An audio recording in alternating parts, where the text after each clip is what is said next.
Welcome everyone to another episode of Web3 Masterminds. This time we have together the Forward team with Mitch, the co-founder as always, and we're joined by the team of Himo World with Vu and Long. Welcome everyone. Thanks guys.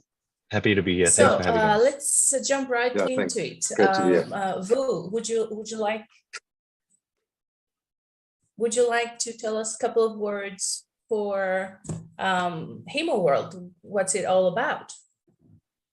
Sure. First of all, thanks guys for the opportunity for being here. So my name is Vu. I'm the Chief Marketing Officer of Himo World, and on call with me today is Mr. Long. He's the CPO, the great mind behind the game itself. So Himo is a match 3 strategy deck building game with a PvE mechanism, roguelike mechanism. However, the game itself is focusing on PvP with create to earn, compete to earn sort of aspect, because we're aiming for the competitive market, and we're aiming for like doing ongoing tournaments in the future.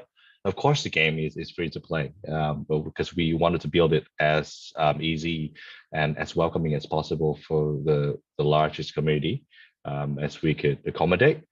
Oh yeah, so that was like a short introduction of our game. Okay, thank you. Okay, so let me just ask right from the start, because right now we are seeing, a boom of games going live. So what makes Himo World special? Long, do you want to go for that one? Well, yeah. So Himo World, like so maybe I should start from the very beginning. So it's in August last year. That's when we started the project, and actually by the time the game, the GameFi market is pretty boring to me. Like I'm a game producer, and I'm also a crypto enthusiast, and I like when I look at the current situation for the GameFi in the market, I was like, how can people enjoy this Sky game? Like AC Infinity. I know that game is very famous, but the mechanic is very boring. Like people not actually play it; they just like farm it and like try to earn some money from it. But to me, a game, it should be fun to start with. Like when you play it, you should feel like this is a fun game. You want to play to relax, So that's when the Himo World idea come, and it was actually like it was my idea from a very long time ago, and I planned to have it released as a traditional mobile game, but then like with the crypto chain coming, and I think like why not combine both of it, and so Himo World was born like that, and So Himo World is like what I just mentioned. It's more about the traditional game, mobile game. So it has a free-to-play feature, so the player doesn't need to pay anything. So unlike like a lot of other GameFi where you have to buy the heroes, or you have to at least invest some money to buy land or to get the heroes to start playing with the game. So even before you experience the game, even before you know if the game is fun for you or not, you have to play it already, right? And we think that is unfair for the player, so we make the game free to play. That is the first thing special about Himo World.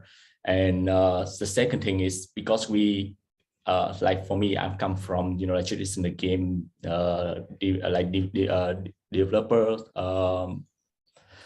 So I know, I know how strong the economy for microtransaction can work in a mobile game. So I think like if I can tell you some example, like Heyday or Clash of Clans or Candy Crush, they can earn the revenue for the game. It can be like from 2 million to 4 million per day.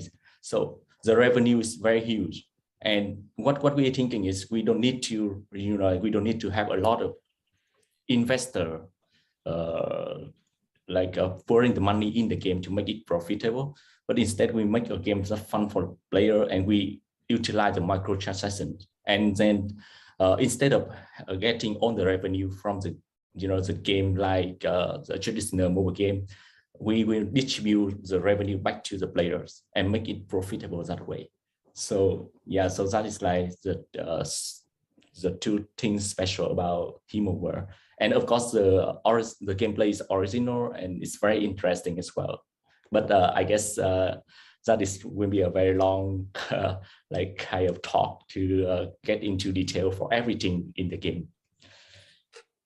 That's true. That's true. Thank you. Thank you so much, Tuan. Very interesting. Back to you now, Mitch. Would you like to tell us a little bit about Forward as well? Yeah, great. I'm really excited to chat to you guys. I mean, it sounds like a great idea you've got anyway, and I'm really keen to dive into how it all fits together. But love what you said so far. But just a little bit on Forward. So what Forward is we the WordPress for Web3. And essentially, if you guys think about a WordPress website, that's very easy for someone to download, select some widgets from a template library and deploy an instance and actually get live in a very, very short space of time. That's exactly what Forward does. And what we focus on is creating smart contract templates, toolkits, that anybody that isn't familiar with blockchain and with Web3 can actually download and utilize in their business environment. And as we know that, most of the economy sits outside of the crypto blockchain world.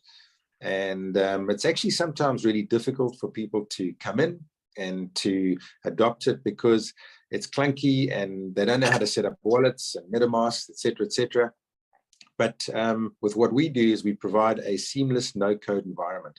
So typically somebody that is in the normal business world can come along, they can go into Forward, they can select an application, select the smart contract they want to use, and just with a single click, they can just try it and deploy it and use it in their environment. And we see ourselves as building infrastructure for Web3 and providing a gateway, like an onboarding ramp for people that are in the sort of normal traditional business world in Web 2 to come in and utilize the functionality and the power of everything that Web 3 and blockchain offers. And that's Forward in a nutshell. Thank you, Mitch. Okay, so recently Himo World and Forward announced a partnership. Vu, would you like to tell me a little bit about what the partnership is all about? Yeah, this is really a hard question because both of us are trying to do very big things, and then the vision for both Himo World and Forward are quite large, and the ecosystem that we're trying to build are pretty ambitious. However, when we first talking about the partnership, it's more starting with the exposure sides of the project so that we can connect you guys with more of the GameFi and our network of crypto investors, as well as our networks of gaming guilds, so that we have more exposure you guys have more exposure into our world of GameFi. But at the same time, we want to learn more about the applications and the ecosystem that you're trying to build, because that when we saw what you're trying to build, it's super interesting, and there will be a lot of things to work around the areas of offline, online, traditional Web 2, Web 3 conversion, because right now we're very lucky to be at the verge of this transition. We're very lucky to be able to capture this time to jump on this Web 3 trend, right? What we're trying to do from the Himo World side is we're building a traditional game in blockchain and trying to capture the audiences from both, the competitive esport market that has always been super hard to penetrate. But at the same time, we're seeing a very great influx of people who never played game before and got into gaming during COVID because of the play to earn aspect of it, which is not very sustainable, but it's a very good introduction, so that they understand more about what we're doing.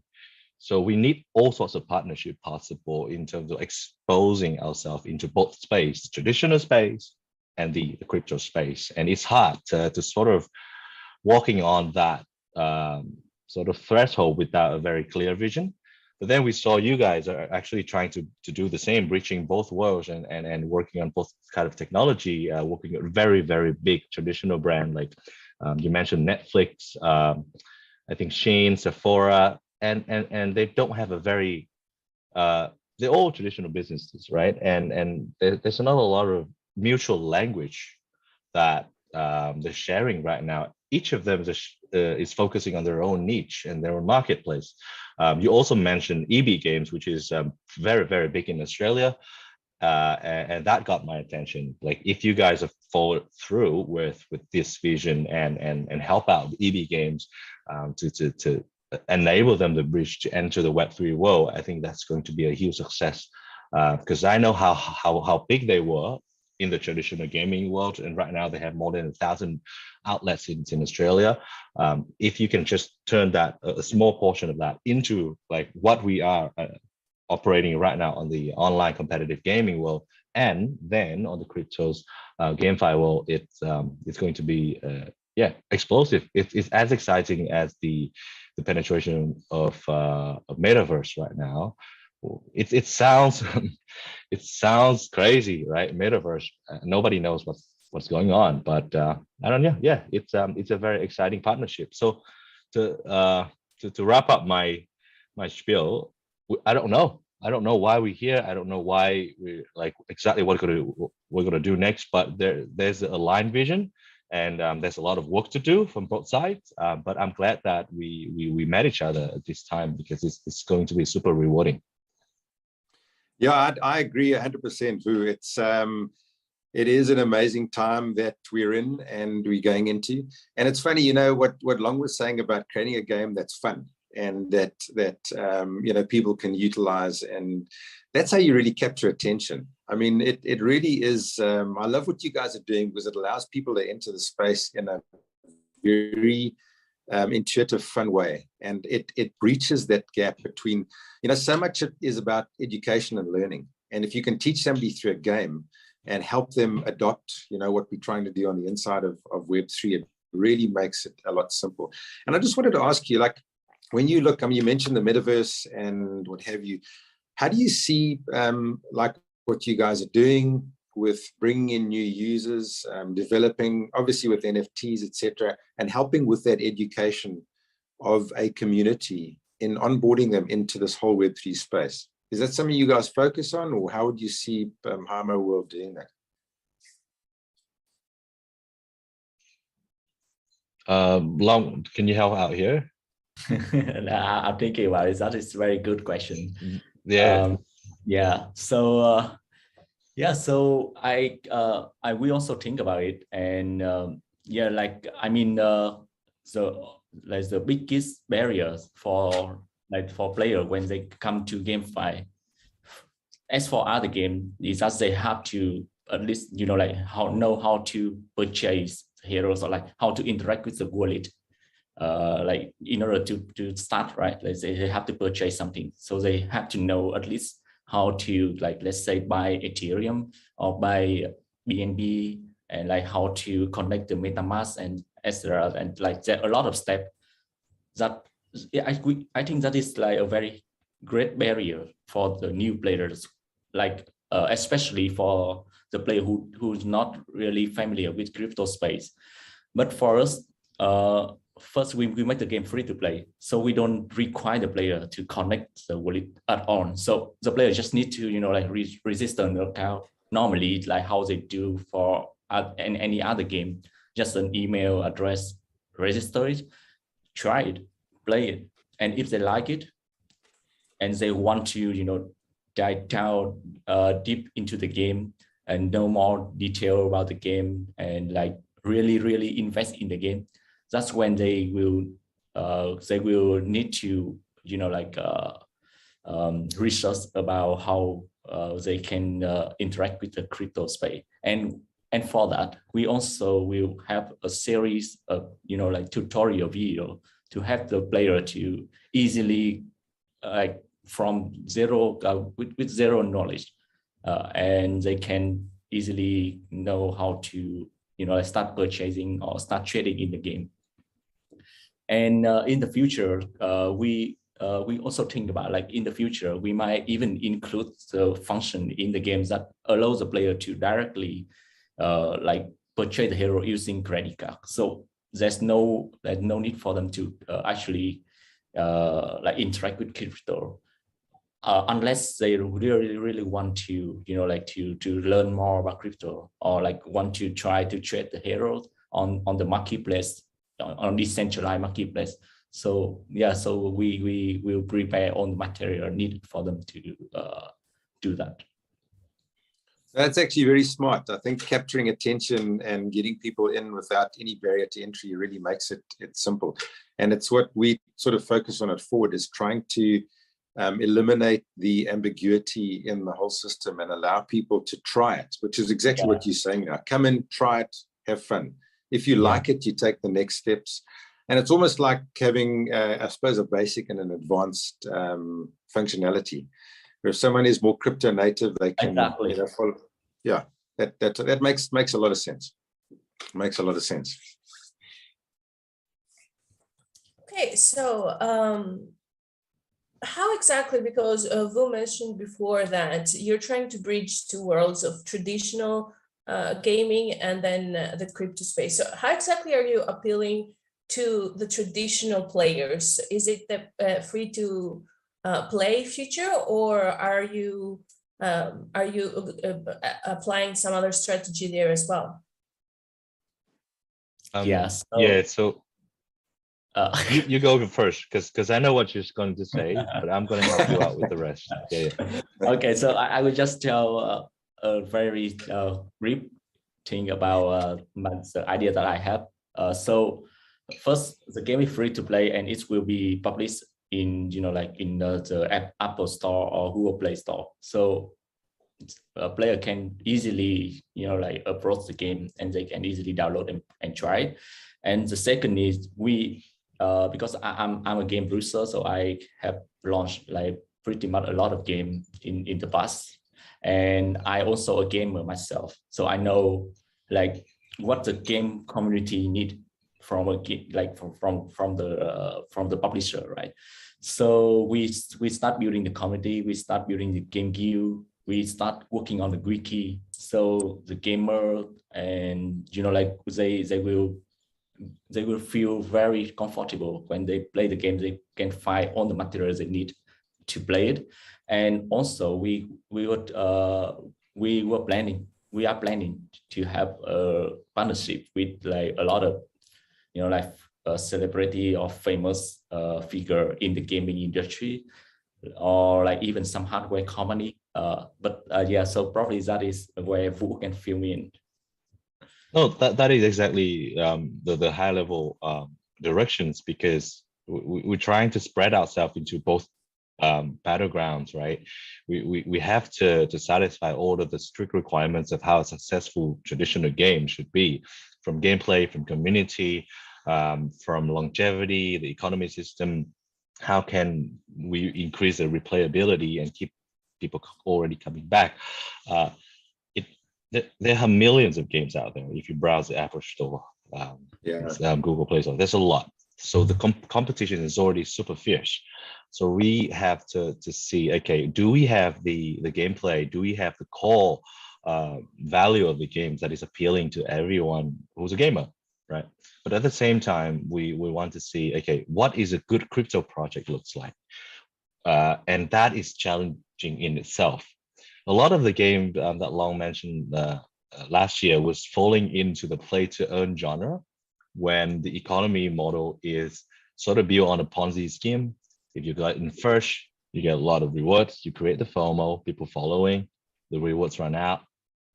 That's it, right? Yeah. So there's not a lot to learn there, but we can learn from the FOMO aspect of it. Okay, the crypto holders, they want to see the value, they want to see the returns, they want to see ROI, they want to make sure that it's worthwhile of their attention and their time and their investment in either money or time. And then the gamer, they want a fun game to play. Like it has to satisfy the entertainment value, the characters, the storyline have to create emotional connection to them, so they keep coming back. So yeah, like so we have to spread out and do well in each aspect, but it's more important for us to understand where are we positioning ourselves in that space, in both of the space, in the the emerging worlds of both battlegrounds. So we chose a competitive genre because we're both enjoying playing them, right? And it's easy to think about and to create things that we love because we know if other people is going to love the same thing. For example, the competitive aspect right now, we're running a mini game, or we call it the Himo arcade. We spent the last 2 hours dissecting a very particular gameplay that just got to the top, and we did not understand how that guy could beat our developer, which is crazy, but at the same time super exciting because surprising. And long I've stayed up at 4 a.m. last night to study, and then he almost got there, and then he saw that guy go to the top. It's like, wow. Okay, now that is exactly what we hope for when we launch this game, because we know out there's a lot of people who's great, who's competitive, who's really good gamers, and that market is ever growing. It will, it will never go away. At the same time, crypto is here to stay. So with those grow, it's our job to catch up with the competition, with what's good out there, and prove ourselves to be sustainable. Again, it's another super tricky question. We don't know yet what we should do, but we just know that we have to do our best on each of the regions that we're trying to excel in.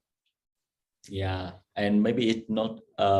We should also note that we're gonna hold a tournament very soon, and we're gonna make it like of the biggest tournament ever in GameFi areas.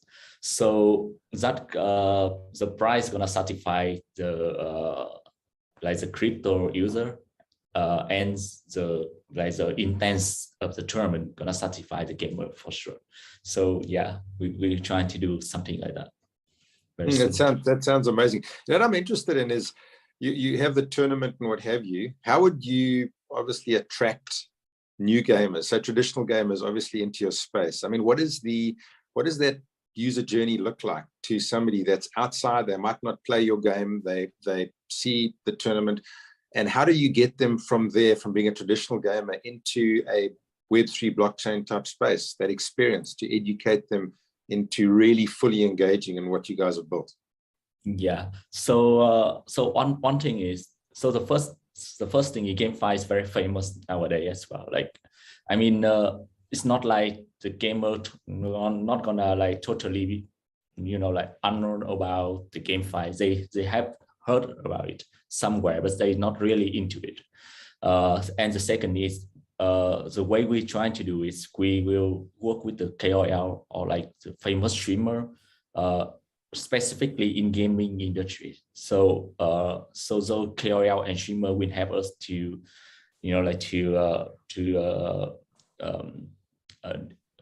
advertise the game to their follower, and that would be our main target audience. So it's very straightforward and direct. Okay, that makes sense. And then how do you keep them engaged? We are very confident in our gameplay. Okay, cool. That sounds good. I have to give it a go. It's funny. I think with like the whole metaverse and NFT journey and everything, it's the developments that are happening. I mean, GameFi is really, really critical as a component in the greater picture, in bringing people in. How do you see GameFi impacting the adoption of the metaverse and that understanding and the utilization of NFTs in a useful way? Yeah, good question again. So at least the first thing is the word metaverse right now is not clearly defined yet. So like you can see like a lot of people are defining it different ways, like Facebook, they define metaverse a different way, or like like in GameFi, metaverse is also different. So right now, I think the world is still struggling to find out what exactly is metaverse. But for me, like from my opinion, metaverse is something like a virtual space where the player or like where the user can interact with other users. So it should have the social interaction in it. That is the must for metaverse for me. So in GameFi, obviously you can like do a lot of things to to simulate that kind of social interaction. Like you can have a clan, you can have guild, like maybe you can have a room where you can see everyone in your guild. You can have a chat with everyone in it. You can have your own like home, so you can decorate your your home with the items you got from the battle. That actually in our roadmap as well. And like you can also go to like we in the plan for the future, we also thinking of creating some kind of Himoverse. So it's like we will create a lot of different game genre. So like this game is some kind of PvP RPG deck building, but we can create another game like a hack and slash or a tower defense, for example, and they will use the same material from Himo world. So which means an NFT you buy or you have from in Himo world can also be used in other game. And like there's so many potential in like in connecting with other game as well. So let's say we can have the character in AC in our game and vice versa, and they can trade the token and get the item from our game, for example. So there could be like so much potential about how we want to integrate metaverse in the game. Yeah, that's really interesting because it's I suppose what you say is very true in that everybody defines a metaverse as something different. Yeah, and it's to try and figure out how you fit in. Like when I think about the metaverse and what have you, I suppose what we're doing now is really part of the metaverse. I mean, I'm looking at a picture of you, but it's not really you. It's just a pixelated version of you. Yeah, and yeah. it's on a screen and it's projected. And I suppose down the line that could be a 3D hologram where we sitting in a chair across a room in a VR space, and we actually chatting and you take me through your game and walking through the scenes and the battlegrounds and what have you. And so I suppose as the technology evolves, it will just become more and more expansive and detailed, which is pretty cool. Yeah. I mean, if we think about the space going forward with what you guys are doing in GameFi and obviously developing things to connect communities and eventually, be a part of that whole metaverse space, as we've just discussed. What do you think are the biggest obstacles to actually stopping that? I mean, what are the bottlenecks now that you see in your environment? Yeah, I think, well, for me, the biggest obstacle should be the way people, like think about metaverse. Like it's the same, right? Everyone have different idea about metaverse. So maybe it's the way that we integrate metaverse in the game won't be, like accepted by the community, for example. So that is like the biggest obstacle right now is for me, is like trying to align people and trying to, trying to have them to have the same idea about metaverse. That is like the hardest things at the moment for me. Okay, that makes a lot of sense. And are there any sort of major bottlenecks that you see that would slow it down? I mean, what sort of time frame do you think this will take? Is it a 5-year time frame? Do you think it'll be happening in the next 5 to 10 years? Is it going to happen faster? No, for me, it all depends on how we want to integrate it, right? Like if it's just a virtual space where you can personalize your home, you can have a chat with other like member in your guild. I think it would be very fast, like maybe 1 year we can have it already. But is that something people really want to have for metaverse? That is like another question. And like in 1 year time, like the same day next year, maybe we will have a different idea about metaverse. So nobody know about it. And Yeah, I think that is a perfect way to depict it, because maybe that will be the way it's going forward forever. Maybe that is how metaverse is going to be. Every person would own their own identity and their own definitions of what they want to do in the metaverse. It is so wide and it's so yeah, it has some abstract level, because you get from a human connection level, you want to connect, you want to have that emotional connections with everybody, because that is why they came up with MySpace and Facebook and Twitter. But that sense of identity and that sense of connection evolves as well. And we as a species now is into TikTok. And I was like, what is it? Like, what is happening?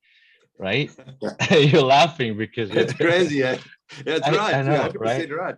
So we don't understand that, and Mark Zuckerberg didn't understand that. That's why he lost a lot of money, because he have a very fixed idea of what he's trying to build, but the community is thinking of something else. Yeah, but if you play, I don't know if you guys play poker VR on Oculus Quest, but that is totally, like out of the world experience for me. Like the way people can interact in that game is insane. Like, for example, you can have a cigarette and you can offer it to other, and they can just like take out the hand and take it. It's like it's never happened ever in the gaming like history, and now they make it happen. So it's very crazy how fast it's involved.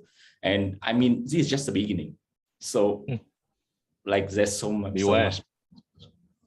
So maybe your point, Mitch, that bottleneck is going to be the door to open up something else, right? So everybody is going to submit to their own verse, and someone's bottleneck is going to open up someone else new metaverse. I don't know. Maybe I'm just talking nonsense, but that's what I'm feeling about the unpredictability. In the next few years, it's going to change a lot. The way we play the game, the way we interact with everyone, it will change. Like for sure, it will change a lot. Yeah, it's funny. I think with the whole decentralized space that we're in, as you discover and develop something, and I learn from you, it helps me open up a door on my side. And that community building something is exactly what you say. It just accelerates this whole industry forward. And I think it's like really exciting, because I think about like what you're talking about, that game where we have an incredible virtual experience where you can pass something to somebody else and experience that. When that is encapsulated and we can actually experience things that we would in the real world, it opens up the possibilities for lots more right across the space. And I'm really excited. I agree with you, Long. I think it's going to be a shorter period. I think as you think about it, like I don't know, there's X amount of people in the space now. And when that's accelerated and there's 1 billion people in the space, we have that collective brain power giving us feedback. It's just going to be insane. It's going to accelerate. So that's, I'm really looking forward to that. I think it's going to be a fun time ahead of us. Yeah. I love talking about it all the time, on the technology like that always amazes me. It's so crazy. Yeah, that's exactly right, sir. 100% right. I know Danae had a couple of questions for us, and we've sort of taken the limelight here. So let's give her a bit of time to ask us a question. No. It's very interesting. Mitch, just to answer your question as well, I think right now the metaverse is something very fancy, very shiny, but it lacks use cases. It lacks, purpose. It lacks reason right now. We have created this amazing technology, but we're not really putting it to use. So I think the biggest bottleneck right now is to find exactly what we want to use it for and to diversify those use cases. And as that happens, that is when it's going to start snowballing and gaining more momentum and developing and branching out. So I think that is going to happen in the near future as well. Yeah, I it makes agree with you. 100% sense. That makes sense. Okay, so right now, let me ask you, let me take you to another part of the blockchain, and specifically to DeFi. You know, that's pretty much where it all started, and it has become such an essential part of the blockchain and the adoption part. So I think without DeFi, we might not even have had GameFi or the metaverse.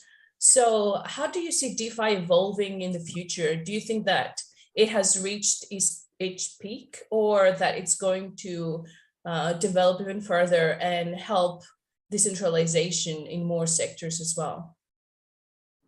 Mitch, would you like to start? Yeah, I think that we're just at the start, because essentially the way we started off, if you think about back to like 2016, 2017, the whole idea of blockchain was that it was something that, you know, people that wanted to hide stuff did. And now it's like everything's transparent. And the outside world, like with finance, like they always shied away from it because it was seen to be not legit. And I think there's a middle ground. And when we create the tools and the functionality in DeFi that lower the regulatory barriers for normal finance institutions, for VCs, etc., it's going to encourage them to come into the space. I actually think they want to come into the space. I think they're sitting there. There are huge amounts of money just sitting, waiting to come into the space. But because of regulatory control, they can't. Their hands are tied. And as soon as we take away that bottleneck, that barrier to entry, you're going to find a flood of companies coming in. And it's already started. We can see it with different protocols that are introducing it, different real world finance organizations coming in. And I think that with DeFi, we haven't even scratched the surface. I believe that once the tools and the functionality, the infrastructure is actually there, to get involved and to seamlessly use DeFi loans and everything that we do normally in the normal world, it's going to accelerate that. And with that ramp, it'll bring, you know, millions and millions of new users in, because small businesses, people want to actually access loans. They want to do things, and that's where the education comes in. And I think the critical point there will be how we educate and make it simple for people to actually onboard into the space and then accept it, and that'll create an acceleration. So from my part, I think we're right at the start, and I'm really looking forward to seeing how it develops over the next couple of years. Yeah. Yeah. So do you think that, sorry, go ahead, Lo. No. So I just want to say, like, for me, I don't know, like, I'm not really into DeFi, but I also was there when it started, you know, with Uniswap and like Ian Finance, created by Andre Cronje. And I was there. I watched it. I was skeptical, but I mean, it had a lot of potential, because the most important thing about DeFi is the trustless. You know, like, let's say you put your money in the bank, you have to trust the bank, right? Like, you have to trust the people who run the bank. But for DeFi, it's just the machine. So it's totally just like the machine just do whatever it is programmed to do. So there's no, you know, like no human who, you know, like there's no human involved in the process.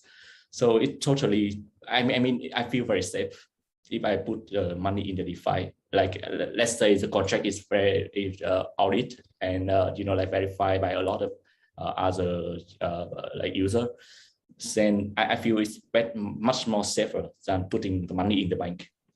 But, you know, like, because it's like Mitch say, it's very new, it's the beginning. So there's still a lot of things we haven't foreseen yet. Like, there's a lot of hack you can see, right? Like, there's so many people losing the money from the hack, on the hack. And even when the contract are audited, even when the contract have been run for a long time, like I don't recall the name, but there's some like there's some famous DeFi protocol was hacked and got lost a lot of money. But yeah, so that is like the main concern right now, because people not really figure out how to do it properly yet. So that is like because it's a beginning. So yeah, so it's like my main concern about DeFi. Other than that, I think DeFi great. And Long, you know, with like GameFi and DeFi, that sort of integration with staking, etc. How do you see that developing?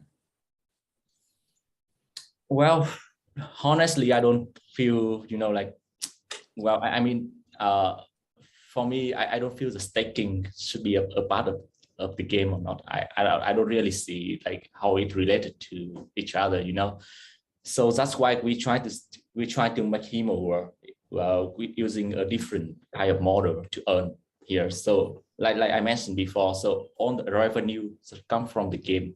Like in a traditional mobile game, when people buy, purchase in-app purchase package, or like when they spend the money in the game for battle pass, for example, all the revenue will go into the company. But here we try to distribute the revenue back to the user. So like there will be user who happy to pay money, and there will be user who really good at the game and can earn money from it. An example like a World of Warcraft, a very famous MMORPG game, right? And there's a lot of people who just play the game to fight, to farm the monster and get the gold and sell it to the other people who really like the game. So that is very, very like small mechanic in the game, but it's work. Like a lot of people can earn money from it, like from doing so. So that's why we try to see if we can also do the same thing here. So there will be people who just play the game, trying to get the material and sell the material to the player who like the game, who want to engage more in the game. So that's what I think this could be much more healthier than like having a staking function in the game and like paying people token. I don't know, like I don't feel it works that way. Yeah, it makes sense. Makes sense. What about you, Vu? What are your thoughts on DeFi? I think it's going to be huge, and I think it's going to take over lots of industries and the way that people dealing with the functionality of money right now, and maybe it will change the definitions of money as well. We started from seashells, right, and now we're DeFi. Look at us. But at the same time, because we're long mentioned trust, we're human. We're not monomen, so we have the whole spectrum of trust. There will be very honest people, right, who trust the system, whatever system it is, and there will be people who don't trust anybody, but the bot, or maybe but a system that is trustless. So in that spectrum, what is the DeFi versus like non-DeFi gonna stand will be a war first, but at the end, I think it will have to come into an agreement. The reason in the movie Matrix we lost to the machine because we didn't trust the machine. We thought they're gonna hurt us. We thought they're gonna take over us, and so let's not make that mistake this time, Long, and trust both the human part and the machine part. Maybe we're already living in it. You don't know. Yeah, we're in the, I think, whatever version it is right now, right? In the simulation it is right now, but we're trying to save this from total destruction. But yeah, so again, it's similar to metaverse. I don't know. It's going to get there. The friction is already happening, and exactly like Mitch said, the fiat money stream is flowing in because A, they're curious. B, some of them want to manipulate. Some of them want to drive Bitcoin as like the thing to shake the crypto space and to kill the DeFi. All of that is just different aspects of the human species, of the collective mind that we are at right now. So who's going to win? I don't know. But it's going to change a lot. And if you're ready, our kids, our children will have so many options to choose from. So that will be the main thing. The liberty lies in the conflict, and that is I think is an exhilarating thought for me.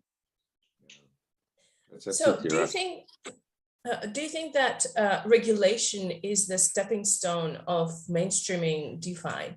Is it the bridge that we're looking for between DeFi and the traditional finance space? Yeah, I think it's already shaping. Some of the European, North European countries, the regulations are strict, but very clear of what you can do, what you cannot do. So people are sure of what they do. Now, in some of the less developed country, they take advantage of this to sort of infiltrate into the government and run the system that way. So the old stream of money will try to have that power struggle. They used to run like countries like Africa, right? Like if with big money, you can run the whole government. With DeFi, that will slow that down, right? To take the money away from centralized sources. So the regulation will help for sure. But it really depends on the region, the community, and where they are in the world, because that separation unfortunately happened before us, right? We were born into the world of separations already. Yeah. We weren't born into a one world. We were born into countries, different languages, which is fine. Like that is where diversity is from. But at the same time, that it's such a hard battle. So yes, I would say the regulation in Vietnam is still a gray area. So it's like really good for now because we're free to create, we're free to work on whatever we want to do. But at the same time, good project, bad project, we have to deal with, like the stigmas of bad projects, of the people who just want to take advantage of the financial side of it. So hopefully that will get solved in the next 5 to 10 years. And we already saw how people got smarter from the last collapse, like the last winter. And this winter looks a bit different, I think. So bit by bit, we're getting there. But with regulations, and then if people putting our head together and trying to, that's the centralized part of it. Like you have to centralize in kindness and understanding and and compassion to make sure that you do something right. But in the methodology of execution, you have to trust the DeFi part. So is regulation and decentralization something that can go hand in hand? In my metaverse, yes. But I'm not sure. I'm with you. Okay, Mitch, what are your thoughts on the subject? Yeah, no, I Are agree you with pro or against? Yeah, I'm pro because I think it's the important step. It's the connecting step. As soon as you ostracize established governments and institutions, you just limit your market completely. And we've seen the pushback that we've had. So as Vu said, I'm with them. I think they go hand in hand, and in the metaverse that I would live in, that's where they would be, because that's going to encourage that adoption. Until you allow that to happen, you're always going to get pushback. And as Vu rightly said, I mean, certain parts of the world will do it quicker and regulate it quicker. Other parts will be left behind because they've got less developed infrastructure and technology and sort of criteria that they build around.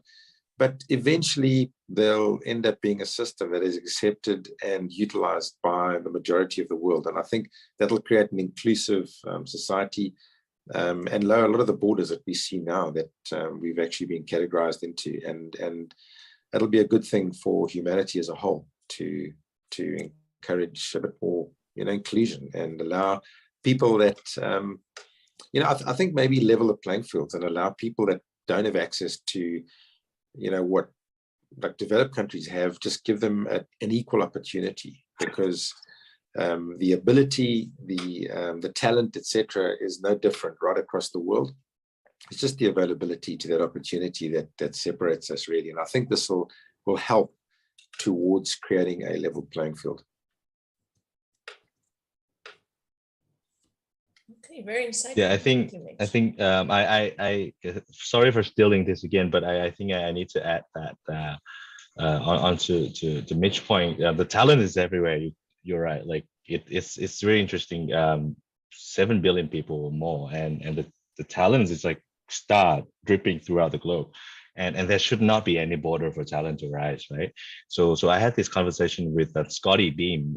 He owns a cross-chain NFT teleport system.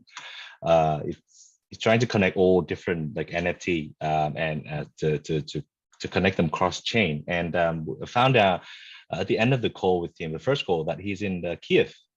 That was like 2 nights ago. He was in the middle of Kiev, Wow. of Crazy. Ukraine. Yeah. And I was like, what are you doing? Like, and he told me that we still have internet, we still have electricity. And he preferred to log in and work rather than going mad, because at any point he can just run down the street, grab a gun and go nuts. Wow. So that is a liberty that he had, comparing Wow. to years ago. And that is heartbreaking to me, but at the same time, it's a silver lining of hope, because Yeah. you know whatever we're doing right now, it creates that hope and that mechanism, and then so he can teleport out of his situation, his crazy world around him, and focusing on work, and for I don't know for how long. So that is really a big lesson for me, and I had a moment of realization that actually, yeah, we're going there. Maybe throughout the way, there's a lot of hardship. There's old system, the old paradigm trying to create the friction, but there will be talents. There will be people with big hearts and big mind to conquer and to give the light to the world. So yeah, definitely, 100%. Yes, that is very true, and very, very harsh and very helpful at the same time. Yeah. Okay, so before we wrap this up, I would like to ask you one more thing. So we saw how the internet, the invention of the internet, the spread of the internet, especially Web2, literally transformed our realities in pretty much every level, from everyday tasks to conducting business, to shopping, to communicating, pretty much everything. Do you think that blockchain Web3 is going to have a similar effect? It's going to have this, essentially reality altering effect on people?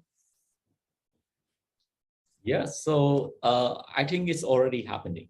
So like there's a few store already accept cryptocurrency, and there's I don't recall the name. Maybe it's crypto.com. So they already issued the kind of credit card using their cryptocurrency, and you can already use it. So yeah, so I think it's already happening, and it's just a matter of time. What about you, Mitch? What do you think?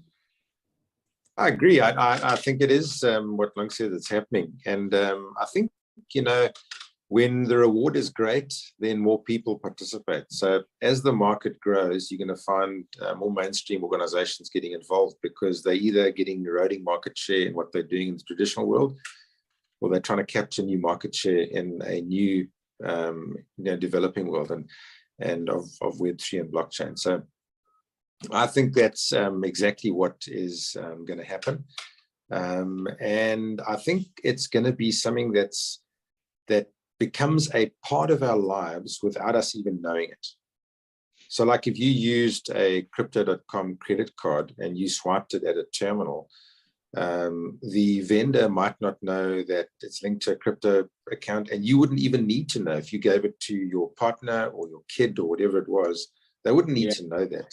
In the background, it works seamlessly and it functions. And I think that's what's going to happen, is that we talk about it now and it's still quite technical and clunky and we're trying to figure it out. But when it becomes mainstream, like really mainstream, we're going to use it without knowing that we're using it. It's the same in your game functionality. It's exactly the same. People are going to come, have fun, do things. They can utilize the functionality. And in the background, you've got this blockchain Web3 interface happening, but the front end, they wouldn't necessarily need to know. And I think that's how it's going to become part of our society, is that when it's seamless and we use it without, that sort of actually really thinking about it, then it's really mainstream. I think it's gonna have the same, like the same problem when the credit card first introduced to the world, right? People were so used to using cash, and then when they said you can use this card to like purchase, to do anything, I don't think people are gonna use it right away. But it will take time, and then eventually, like in you can see nowadays, people only use credit cards. They don't use cash a lot, and even more, you have a lot of digital wallet right now, right on your phone. So you don't even need to bring your wallet anymore. You just need your phone, and you can already, like purchase thing from your phone. So yeah. I think it's gonna change seamlessly, like Mitch said. Okay, thank you.